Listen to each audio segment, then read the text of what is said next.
I can't believe I believed everything we had was last. So young and naive of me to think she was from your past. Silly of me to dream of one day having your kiss. Love is so blind, it feels right. Hello, hello, hello. Welcome to episode 6 of Till the Sun Comes. And we're here with your legendary host, Miles Trey Sean Lawson. We in the building. I'm in the building on today, and I want to say this is my first episode since episode number 1 that I am solo by myself. And I just wanted to get on here because it's been a crazy ass weekend for me and all that. First I want to say that on the day of love last Wednesday, which is gonna be a week from this episode, last Wednesday I had shortly fainted. I've been under a lot of I was under a lot of stress with my job, and then I couldn't understand why I kept getting sick. This year, I'm like, I don't know why I'm getting so sick. So come to find out, I had a long time UTI or of some sort. Didn't know. I guess I didn't know I was asymptomatic from it. Not a long time, but I guess before January, before the first of the year, I guess they were telling me the doctors. And so I guess when that's left untreated for a very long time, you get the chill, you get a lot of symptoms. So I had when on Wednesday, when I was walking to my car, I had the chills, had sweats, I had aches, I had a fever, I had a headache, I was nauseous. I had every symptom you can think of in the sick journal. I had that symptom. So yeah, that's what I had. And so anywho, I went ahead and took myself to the emergency. I got admitted in. I had a fever of 105 point something, and it was crazy. I felt every bit of 105 hot. I got myself in. I stayed in the hospital for 3 days, and so I'm feeling better now. I'm feeling much better. I'm back on the road. I'm back at work tomorrow. But I just want to let y'all know I feel brand new. What Keisha Cole said, let me show you something brand new, brand new. Oh my goodness, I feel so brand new, y'all. I got a do-rag on, I got my beats in, and I'm talking in my microphone, and I'm feeling absolutely amazing. So I'm glad that God was not through with me yet and seeing me to be able to fit into this surface of this thing called life still. So I'm excited about it. Like I said, it is episode 6. I feel like I'm moving along. I mean, 6 weeks of doing this, and I feel absolutely like this is one of my purposes, this is one of my callings, and I feel amazing about it. And I'm so glorified and so happy that I'm on here and I'm talking to people's that I do know and that I don't know. I also just learned that we had a listener all the way in Beijing, I think, or Beijing. I don't know. Sorry, but I know we're in there in China. So somebody's over there in China listening to me. And I want to say thank you so much. And I want to say keep listening because it's only going to get better and with due time. You know what I'm saying? So, anyways, I wanted to come on here again, like I said. I'm so ironically, I'm feeling better, and it's Wednesday. I'm feeling better. And that was last Wednesday that occurred. I had put out my episode with my dad, which I have received a lot of feedback on. My dad is absolutely funny. Like he's hilarious. My dad is hilarious, and I get a lot of my hilarious traits from my dad. My mom is also funny. So we're gonna try to get my mom on here too to explain her side of the child support battle that my dad was talking about last week. So we're gonna get her on here to do her little Tracy A. Riggins take on that. But love both my parents so much, so blessed to have them both in my life outstandingly. I talk to them all the time. And so that was one of the big things. I'm down here in Atlanta, Georgia, and my family is mostly in Rochester, New York. And so that chapter is closed in my life in Rochester. I feel like I've done everything that I needed to do in Rochester. And I've only moved to I was in Alabama for a short period of time when I was a young child, but I was in Montgomery, Alabama, which my dad, where his side of the family stays and where he stays right now.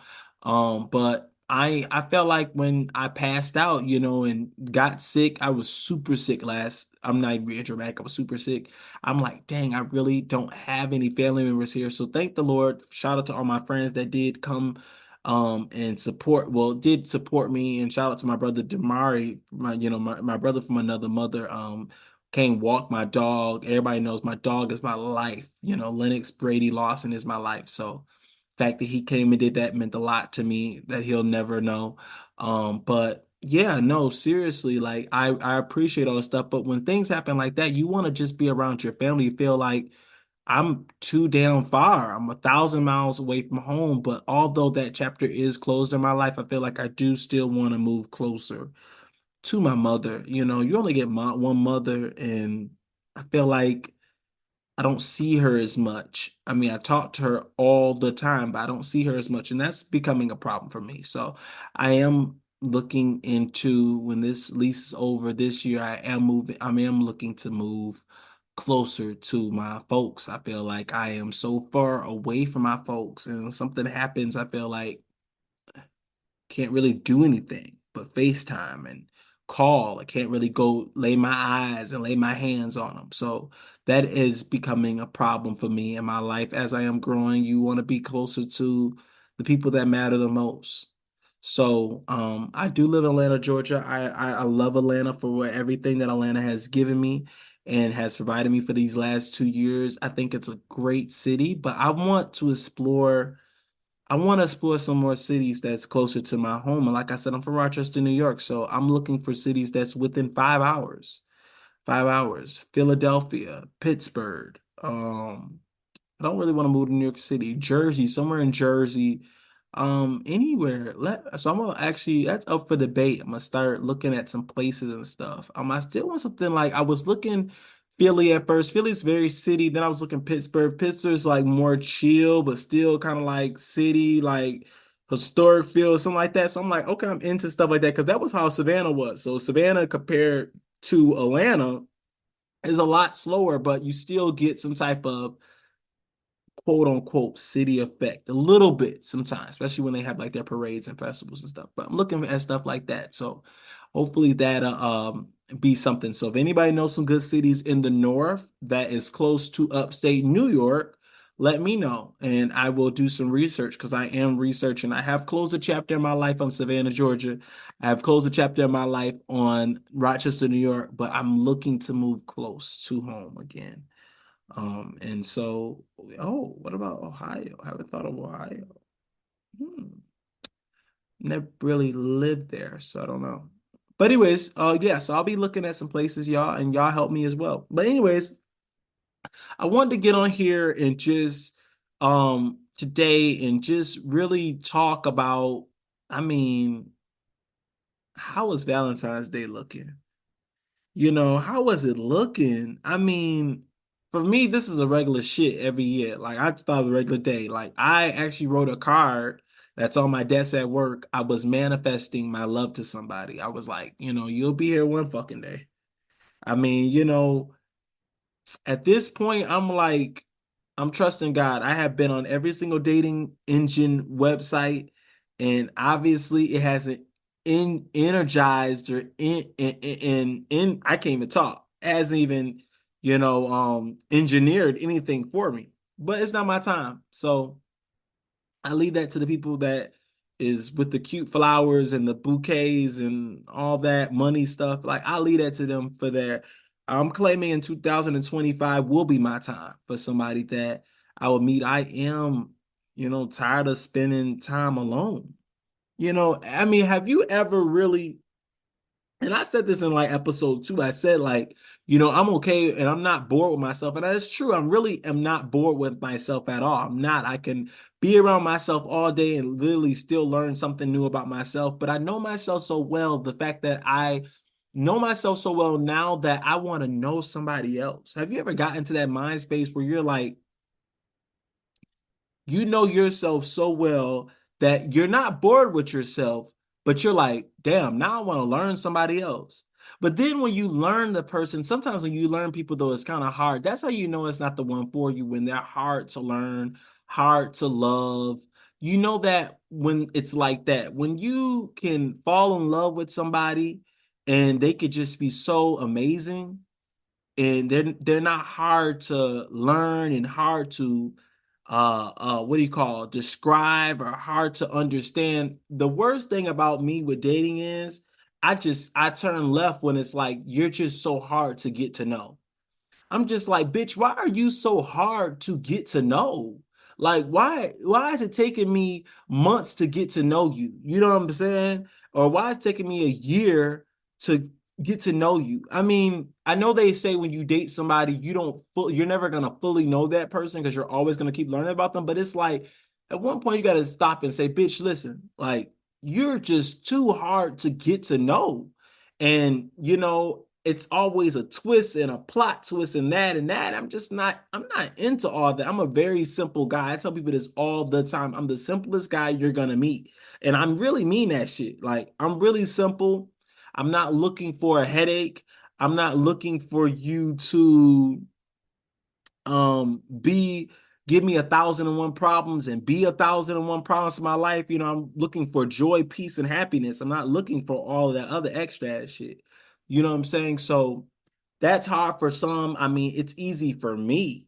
You know what I'm saying? But hey, it is what it is with that. But I think when the time is right, it definitely will come. But sometimes you be like, damn, when is the time coming? Because you just want the time to come. But I have to understand it's going to be very unexpected for me. And I know God is lining somebody up for me. And because it's like building a bear for me, because you have to you have to come correct with me. I'm sorry. I'm not allowing the mediocre shit. I'm not allowing the half-ass. I'm not allowing that. So I feel like when my time comes, I'm gonna be very satisfied because I have allowed those type of characteristics in the past. So now when it's really time for me to really come and show out and really do my thing, God is gonna set me up right. But anyways, I'm really happy to be in good health, y'all. I cannot tell you how scared I was. Thankful for my dad to come down here. I'm really thankful. I'm really just I'm really happy about life. I'm happy about life, and I'm just gonna keep on rocking out. That's all I can do is keep rocking out with life, keep being the who I am, the amazing Miles Trayshawn Lawson, and being a blessing to others and being, an inspiration and being inspired by others as well. I get so much positive feedback from this podcast, excuse me. They can't even talk. I get so much positive feedback, and it makes me really, really happy to know that, I'm on here and I'm talking and all that. Okay, so now let me get into something else.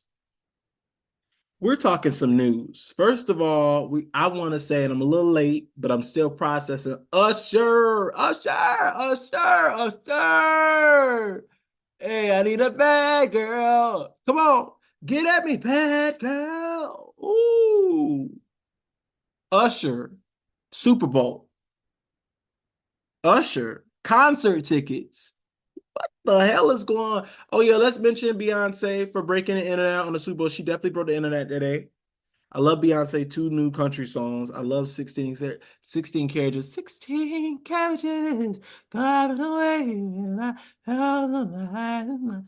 In the way. Oh, sad. You could tell I don't know all the words. I don't. But I like the melody of it. Melody, so yeah. But Usher is amazing. I mean, I've been knew Usher was amazing. Never seen him perform live. I want to see him this time. I'm gonna see him perform this time. Tickets a little cray cray, but that's just because the Atlanta shows are going crazy. But I'm definitely gonna see Usher.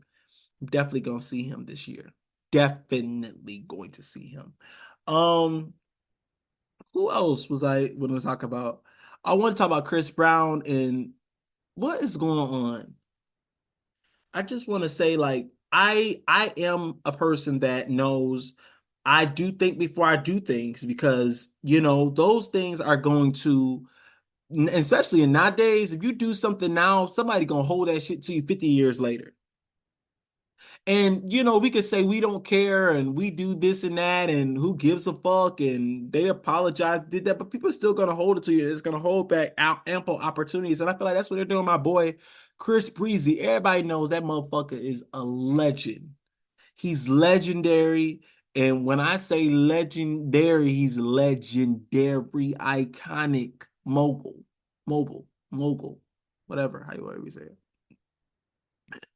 And they keep playing his face. Like they talking about how, he got invited to the NBA, whatever, you know, and he basically, they want him there. Then they told him he uninvited him. You invite him, then you uninvite him to play. And it's just like, what's up with, like, I understand what's up. Like, I understand y'all talking about Rihanna and, she forgot it. She forgave him and it should be over. It should be. But I don't understand this. They want to hold it to him, and plus he's a black man, so they're gonna hold it to him. They always want to hold it to him. White man go out there and slap the shit out of somebody, and not trying to say like we should just go slapping crazy or go domestic violence. I'm all against violence. Of course I'm a feminist, so I'm really against all that.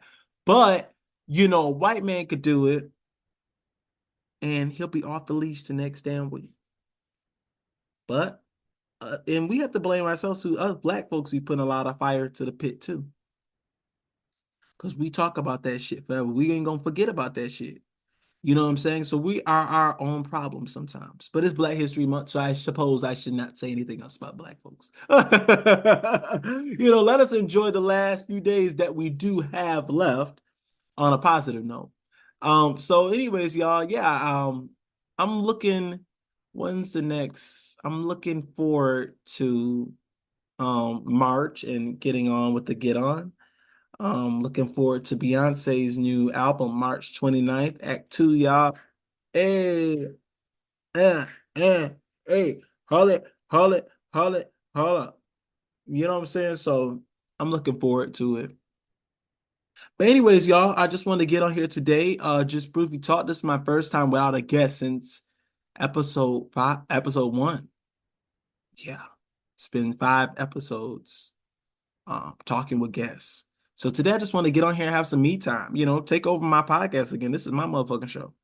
And so I wanted to get on here and talk a little bit, but I want to say I'm very grateful for health. I'm grateful for people that are tuning into this every Wednesday, going back through the week, looking at episodes, quoting different things. I'm happy for it. I feel brand new, y'all. I feel absolutely brand new. I feel so well. I feel so, oh my God, I'm actually in the back of my kitchen. It's a blur because I'm in my back of my kitchen actually cooking right now some baked chicken, some rice, and some broccoli. This ain't Texas. Hey, oh, hold them. Hey, let your cards go down. I'm in a singing mood today, y'all. Let me show you something brand new, brand new. Yeah, I'm in a singing mood. But anyways, y'all, happy Wednesday. Hump Day it is.